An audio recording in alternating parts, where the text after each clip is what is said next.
Before you scroll, before you blink, pause right here, because the next few minutes might stay with you longer than you expect. If stories about quiet courage, unexpected kindness, and the kind of moments that change lives without warning move you at all, stay with me until the very end. And if, somewhere along the way, this story touches your heart, remember to like the video and subscribe to the channel. It helps stories like this reach the people who need them most. She had planned it carefully, down to the smallest detail.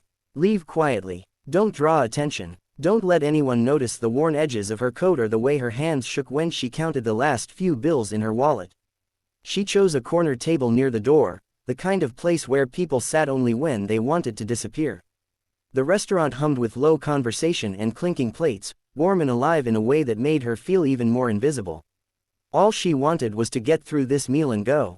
Her little girl sat across from her, legs swinging slightly because the chair was too big. She was 5, maybe 6, with wide eyes that noticed everything and a silence that came from learning too early when not to ask questions. Her jacket was zipped up indoors, as if warmth was something you held onto whenever you found it. She didn't complain when her mother ordered only one plate and a glass of water. She just nodded, as if this was normal, as if this was enough. They shared the food carefully, breaking pieces in half, taking turns so it looked like both of them were eating the same amount. The mother smiled, the practiced kind of smile that said everything was fine even when it wasn't. She kept glancing at the clock, calculating not time but courage, how long she could stay before the staff noticed they hadn't ordered more, before someone asked questions she couldn't afford to answer. And then it happened. At the table beside them sat a man alone. His plate was full, barely touched. He looked like someone who belonged there. Clean coat, confident posture, the kind of calm that comes from not having to count coins before ordering. He had been lost in his thoughts, staring at his phone, until he felt it.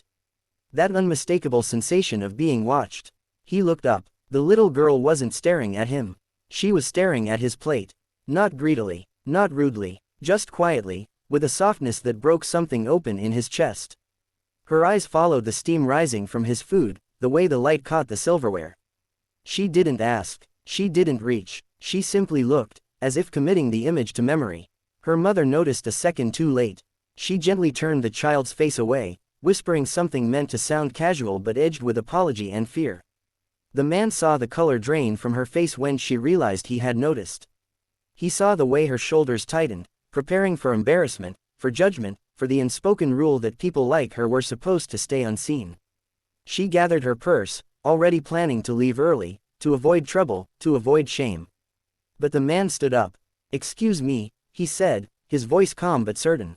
She froze. For a moment, she considered pretending she hadn't heard, pulling her daughter close and walking out into the cold.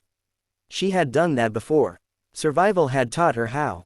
But something in his tone stopped her. Not pity, not accusation, just humanity. "Yes?" she asked quietly. He glanced at the little girl, then back at her. "I ordered too much," he said, gesturing to his untouched plate. "And I hate wasting food. Would you mind helping me with it?" Silence stretched between them, heavy and fragile. Pride and need collided in her chest. She wanted to say no. She wanted to protect her daughter from feeling like charity was something they had to accept. But she also saw the way her little girl's fingers tightened around the edge of the table, how her breath hitched with hope she didn't dare speak. Thank you," she finally said, her voice barely holding together. The man smiled, not the kind that demanded gratitude, but the kind that offered respect. He pulled up a chair and sat back down, turning the plate toward the child as if this was the most natural thing in the world. "Hi," he said to the girl. "I'm Daniel." She looked at her mother first, waiting for permission. When she got a small nod, she whispered, "I'm Lily." Daniel watched as Lily took her first bite. He watched the way her eyes lit up, how she chewed slowly, savoring every mouthful. He noticed how her mother didn't eat at first, just watched, relief and heartbreak tangled together on her face. "You should eat too," he said gently to the mother, as if reading her mind. She hesitated, then took a bite, tears threatening to spill over despite her efforts to stay composed. "I didn't mean for her to stare," she said softly. "She's just been through a lot." Daniel nodded. "Looks like you both have." They talked then, not about money or hardship at first, but about small things. Lily's favorite color. The way she loved drawing houses with big windows. How her mother used to read her stories every night, even when they didn't know where they'd be sleeping next. The words came slowly, carefully, but once they started, they didn't stop. The mother, her name was Anna, shared more than she had planned. How she'd left a bad situation with nothing but a suitcase in her daughter's hand in hers. How she worked 2 jobs when she could, but some weeks still fell short. How tonight's dinner was meant to be a small normal moment in a life that had lost its sense of normal. Daniel listened, really listened, not with the kind of attention that rushes to fix things, but the kind that says, "I see you." When the plates were cleared, Anna reached for her purse again, ready to pay her share, ready to leave quietly at last. Daniel gently shook his head. "Let me," he said. "Please." She opened her mouth to protest, then closed it. Sometimes strength wasn't about refusing help. Sometimes it was about accepting it without letting it break you. As they stood to leave, Daniel knelt slightly so he was eye level with Lily. "You know," he said, "I think the world is better with people who notice things. Like you." Lily smiled, a full, unguarded smile that felt like sunlight after a long winter. They parted ways at the door. No promises, no dramatic gestures, just a shared moment that felt bigger than it looked. But this wasn't the end. A week later, Anna was called into an office she didn't recognize, her heart pounding as she held Lily's hand. She expected bad news. She was used to it. Instead, she found Daniel standing there, along with a woman from a local community center. "I hope this isn't too strange," Daniel said. "I couldn't stop thinking about you too." He explained that he owned a small business nearby and had connections with organizations that helped families transition into stable housing and work.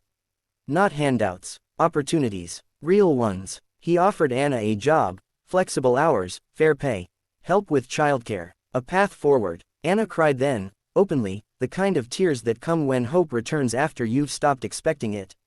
Lily hugged her leg, confused but smiling because her mother was smiling too.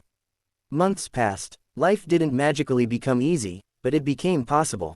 Anna worked hard. Lily started school, drawing houses with big windows that now looked a little like the apartment they shared.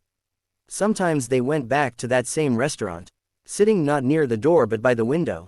And sometimes, when Lily saw someone sitting quietly, trying not to be noticed, she remembered the plate of food and the man who noticed her. The smallest moments, the quietest kindnesses, can ripple outward in ways we never see. So if you're still here, thank you for staying until the end.